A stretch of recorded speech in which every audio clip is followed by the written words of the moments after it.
Welcome to ChiroSphere, where we talk about all things chiropractic and some things, well, not so chiropractic. I'm Dr. Ray Foxworth, your host for ChiroSphere and CEO of ChiroHealth USA, the network that works for chiropractic.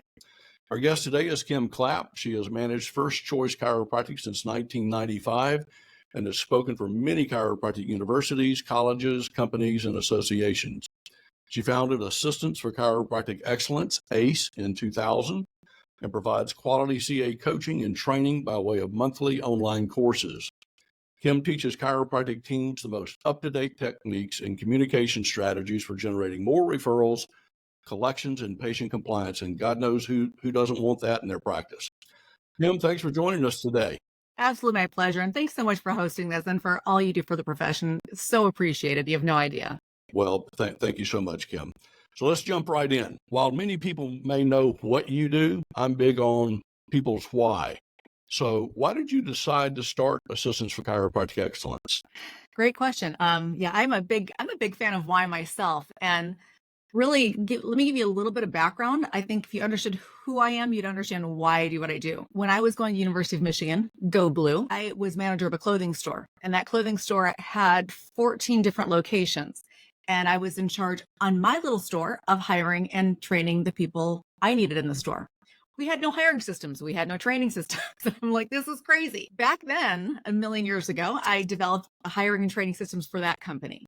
And then once I graduated, my first job out of school was to run the Michigan Association. Back then it was the Michigan Chiropractic Council. That was in 94. I was the sole employee. I had over 600 doctor members, but I was in charge of everything. They had one employee from programs, conventions, communications, member services, you name it, one girl. That was me.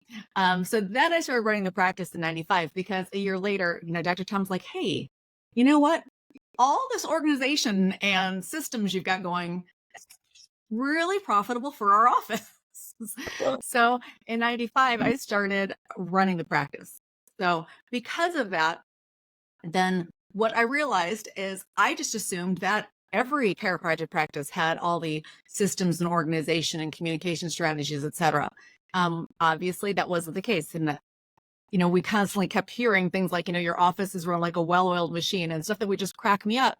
And when I started speaking in 97, because Dr. Tom urged me to, we realized that, it was a huge need in the profession. There was a dearth of CA training then. It was pretty much relegated to, well, we're having a chiropractic seminar here in the big room, and then we'll put the spouses or the other CAs into a little room and basically teach them how to use the phone. And really that's all they need are some phone skills. Just smile before you dial and everything is going to be great. So Dr. Tom convinced me in 2000, hey, he's like, you need to start helping other offices because we got ours, like an absolute, flowing really well, but let's start helping other practices. So he convinced me to do that because I really thought it was a need at the time that no one was filling.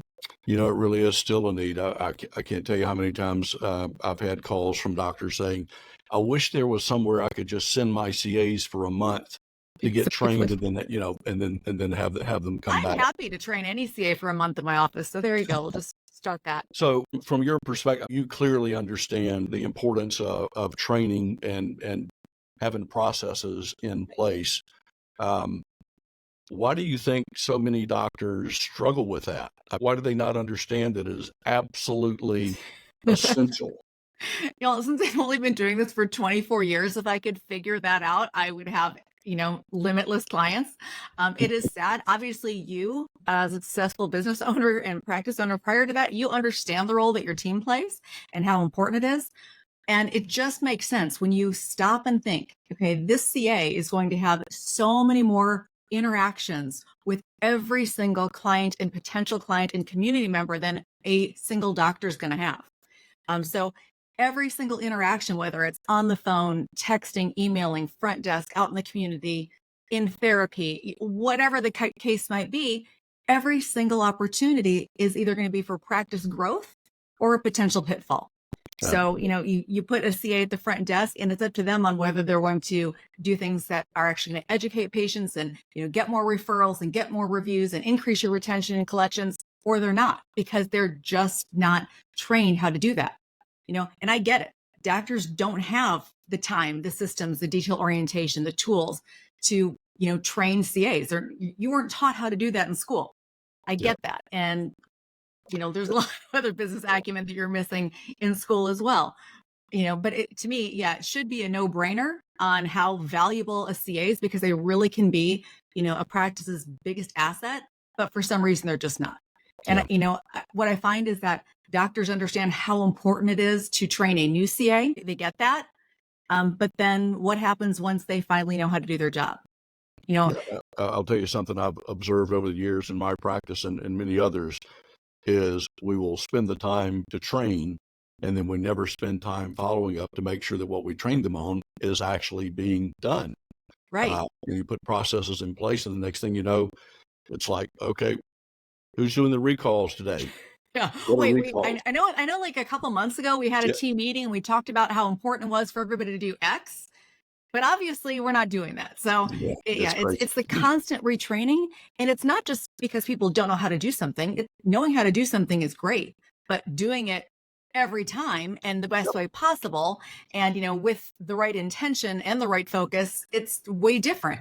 Even my own team, who obviously knows how to do everything I teach and then some, they can probably, and I know they make puppets of me, but when we focus on, hey, let's focus on referrals this month, it's amazing. All of a sudden, we get a jillion referrals because now we are refocused on it. It's not that they didn't know how to do it before, but as a CA, there's a jillion duties. You can't focus on every task every day all at once, and you certainly don't have the time to create new systems. It's that old saying, what you think about, you bring about. And if they're not thinking Exactly. about it, Energy it's goes where just the not going to attention happen. flows. You know it. So why do you think so many doctors look at their teams as just an expense rather than an investment in their most significant asset? And how do we change that mindset? I would love to change that mindset. I think it's just helping them become conscious. It's the same reason that they don't have, for example, regular team meetings. I don't have regular team meetings because it's an expense. That's what I hear. I look around and I've got 1, 2 people, and we're 3 or 5 or 10. Oh my goodness, I've got this big team and I'm paying them all X dollars per hour to sit and have a team meeting. I'm thinking, yes, wow, that is awesome. So you can all work together and you can role play and you can go over your systems and your strategies, and you can work together to make sure that everyone's on the same page and build the practice together. How fabulous. What a great return on investment that a positive team meeting is, but it just isn't seen that way. I Yeah, don't think that's that they unfortunate. understand the difference that CAs can make if they're empowered and they have the right systems and the right strategies for communication and patient education and collections and marketing, not to mention always, like we have to do, make sure our why is in our forefront. Make sure we've got that attitude and the energy levels and the environment, just making sure everything is in alignment that we need in our practice for it to succeed. And I would love to know why doctors are so short-sighted when it comes to the role that their CAs play. It is perplexing at a minimum. I can remember conversations with doctors in the past who almost, at association events, almost brag about, oh, I hired a CA for, minimum wage. I don't ever pay them more than minimum wage, or I had to fire 3 CAs last month. And I'm going, what an idiot. And I would tell them, that's the most stupid thing I've ever heard. You're either hiring the wrong people or you're not spending the time to train them. They just don't understand the chaos that kind of turnover really creates in a practice. It's just, well, as I've lately started saying, there are a lot of doctors that are in practice, but they're not in business. They just don't understand the essentials. Right. So going back, had no idea you ran the association or were involved in retail. Um, who would you say is your hero in life? Who started? Well, Who it, motivated you to do what you do today? it would have to be Tom Clapp. He really did. But I will say that before, with him involved, the people I can really say made the biggest difference, 2 people in chiropractic. Number one, Dr. John Hoffman. He was one of the founders of Life University, and he was Dr. Tom's field doctor. The reason that Dr. Tom became a chiropractor, he actually married Dr. Tom's cousin. So because of that, I was blessed to have dinner with him twice a week for many years. I always said, wow, I've got the best free coaching program, until I started thinking about, hey, how much was I were spending on those free dinners, or on those dinners, the 3-hour dinners twice a week. But they were amazing. And, always having somebody who would answer all my questions and banter with me and, basically let me see what's possible. having, he saw thousands of patient visits a week, and just being able to talk to somebody like that one on one. And he was so open and awesome about always serving and wanting to help people. That was my number one go-to in chiropractic, and I miss him dearly. The second one is probably Dr. Stu Hoffman, not related, one F versus two Fs, from ChiroSphere. That's because way back in the day, when I first started in chiropractic, Dr. Tom would take me to DE 4 times a year. And regardless of what was going on in the meeting room, in the hallway, I'd sit and talk to Dr. Stu and about running a practice. And he had numerous practices at the time, and he was fabulous. He was such a huge mentor, always took the time. He was amazing to just sit down with me and answer all my questions. And it's kind of like, if you remember the movie City Slickers, where, he's like the one thing. I always got my one thing from Stu Hoffman. So I appreciate that. And honestly, when Dr. Tom passed away, he was my rock. He was still the one. He's still the one I go to anytime I have a big question. He's my go-to. And I will say, besides those two, I should mention that I'm super blessed to have a huge chiropractic family, thanks to Dr. Tom, and I always like to say that aside from our daughter, Tori, that chiropractic family is the legacy he left me that I'm the most grateful for. Yeah. A lot of people, I've just so many people in my life that make a huge difference. Yeah. Dr. Stu is certainly a kind soul, and I'm fortunate to call him a friend as well. Yeah, he's awesome. I really didn't get to know Dr. Clapp until when we met during the summit. And of course, when he passed away, the thing that hit me the most was, wow, I really wish I had had more time to get to know him better. You guys would have gotten along really well, actually. Both big vision people, both givers. He was so focused on something that's important to me, which is unity in the profession. And I know he had a history of being able to bring that about in Michigan and in other states. And so I really feel like I missed out in some ways. He was much appreciated, and that's one of the reasons that we decided a few years ago to name our Foxworth Family Scholarship after him. And again, I'm like you, I'm sure, just wish I had more time with him. Yeah. We had a lot of good conversations over drinks, and we were in some ways kindred souls, I feel like. Absolutely. Absolutely. Guys, like I said, managed to achieve, starting off that strategic plan like no one else has been able to. So good job. Yeah, it was a labor of love for sure.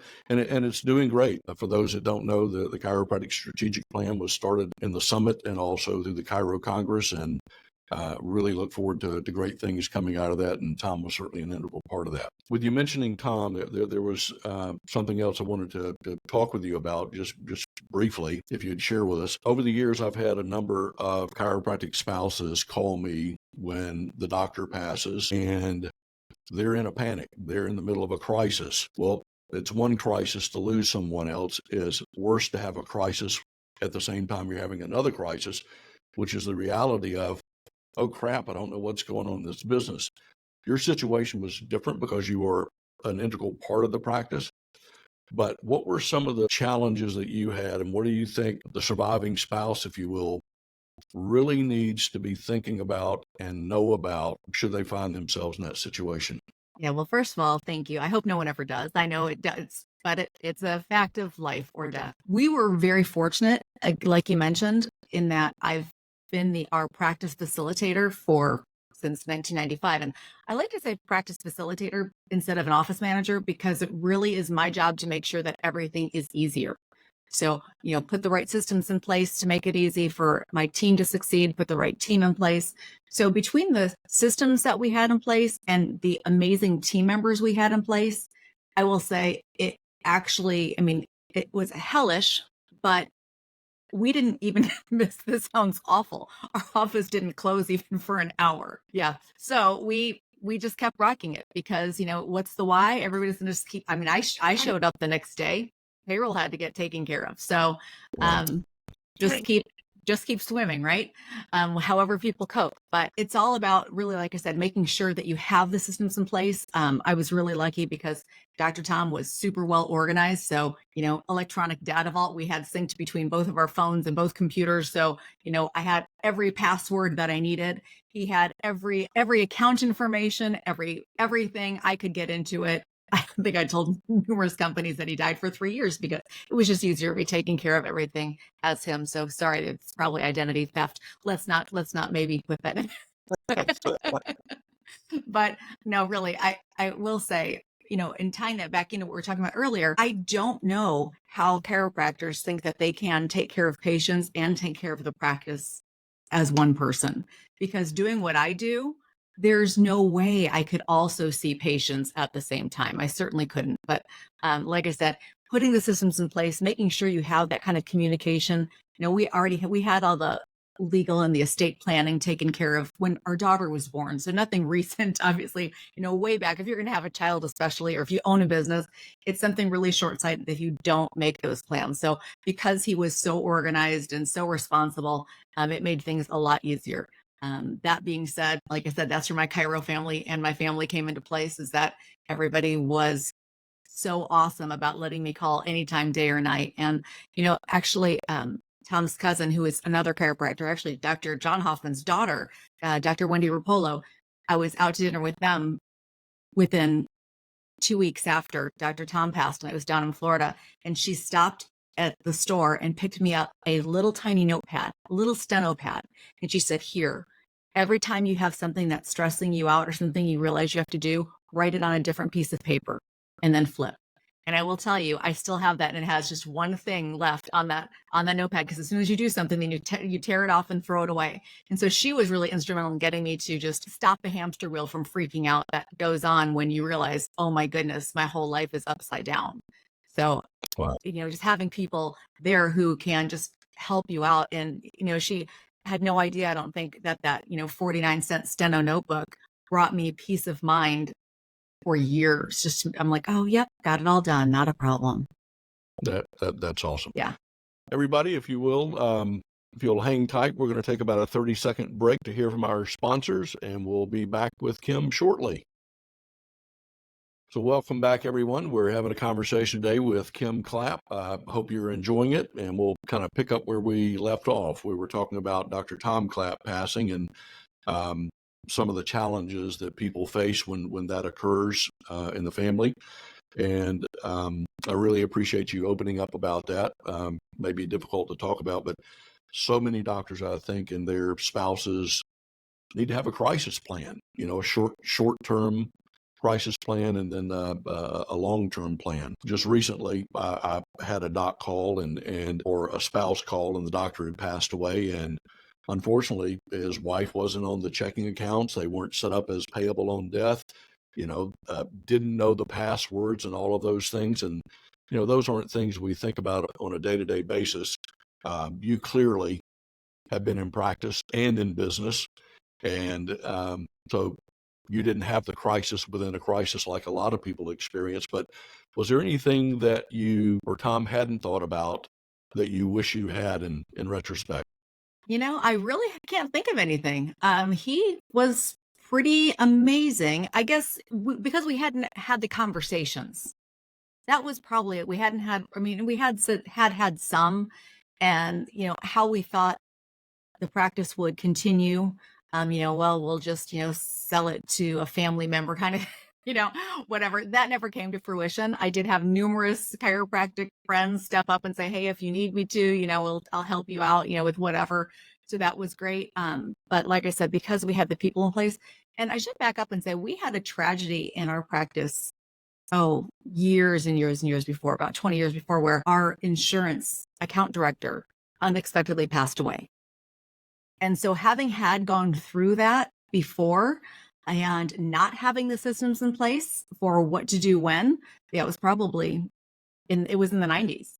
So that is one of the reasons that I devoted a lot of what I do to making sure that we do have systems that aren't just oral tradition, but that it's written down in the office exactly how to do everything. So my first office systems reference guide took me 4 years to put together. And right now it's over 300 and some pages of excruciatingly detailed information, but it makes training a breeze. And it makes when someone's on vacation, I'm a big fan of freedom. I like vacations. I want not only me to have vacations, but my team members too. And it makes it a lot simpler when you have those systems in place where if I had to, I don't do the billing anymore, but I can go in and do the billing because I have it all written down. Yeah, you truly have an operating system for the practice, which Yeah. I think imperative if you're going to run a successful practice. So we both worked in chiropractic for a few decades. Where do you see the profession heading in the next, say, 5 to 10 years? What challenges or opportunities do you think are out there for us? Well, I am so hopeful. I'm very excited. I think, I'm always looking in business myself as, there's always a better way of doing something. And I like the direction the profession's going a lot. I'm so excited about the strategic plan that, you're spearheading.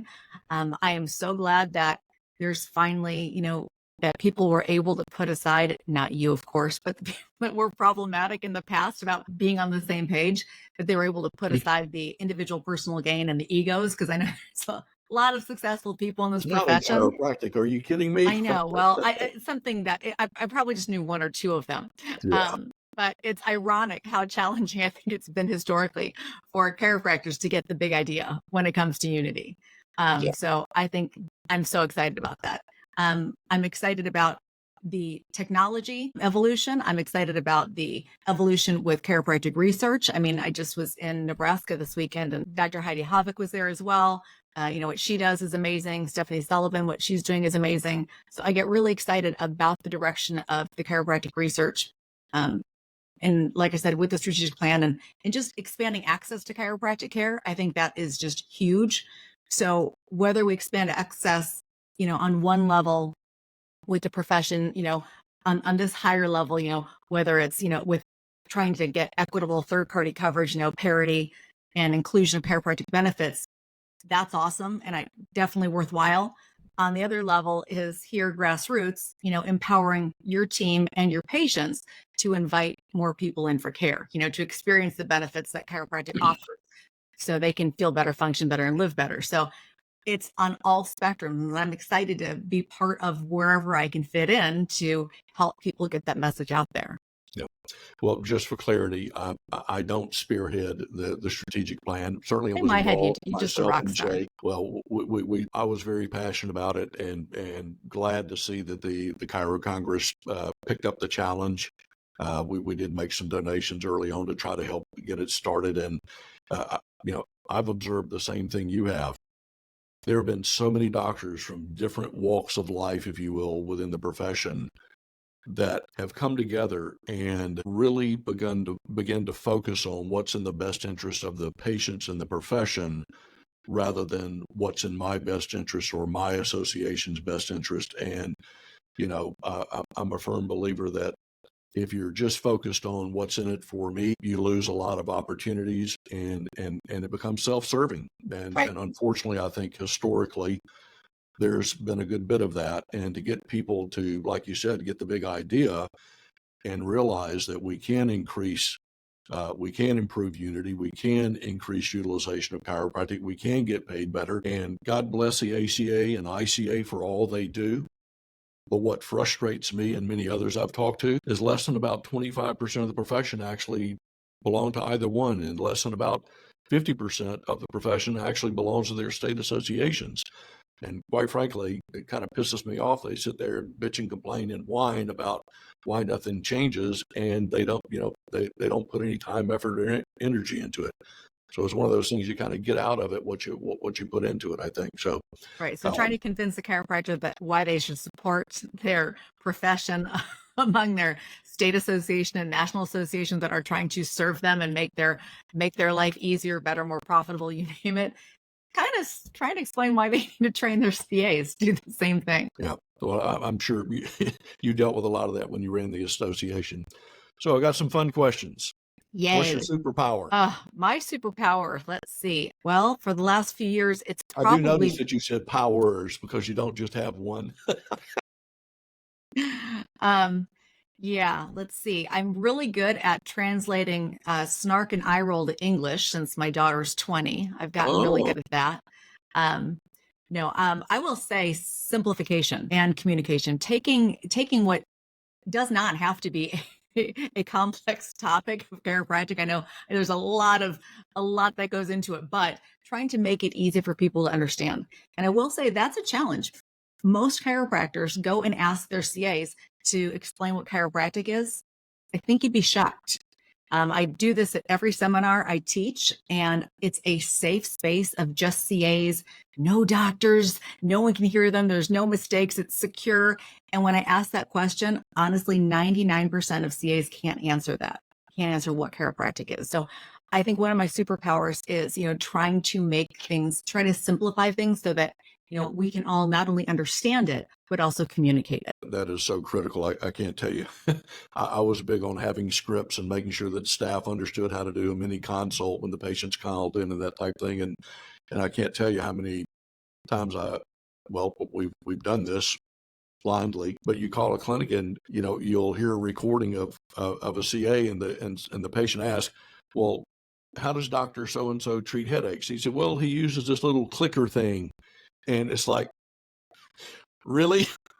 I don't have that anywhere in my script. But and the financial report of findings, I can remember when I first started looking at financial report of findings and how to do that and be more effective at it and improve the collections. It's like, we recorded a couple of those, and Kim, I wanted to crawl under the desk. It was just unbelievable. So maybe that's something we challenge doctors to do, not to get your team in trouble, but to understand what they are saying and make sure that they are delivering the proper message in a way that patients can really understand.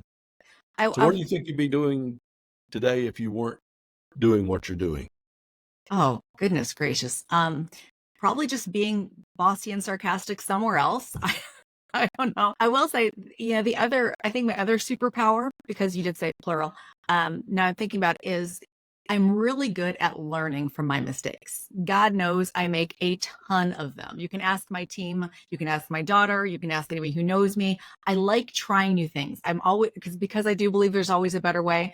And I'm always looking for ways to tweak our practice procedures or tweak our communication or just, make it a little bit easier for my team to succeed. I think learning from my mistakes is big. So, really, I would be out there doing anything that involves chiropractic, because since I found out about what it was, I became an immediate chirophile. I'm the lover of all things chiropractic, one in particular, but he's gone. So I do just love the profession. I'm so blessed to be able to serve in it. And if I wasn't doing what I'm doing now, I would find some other way to serve the profession, because there's too many people out there that don't know.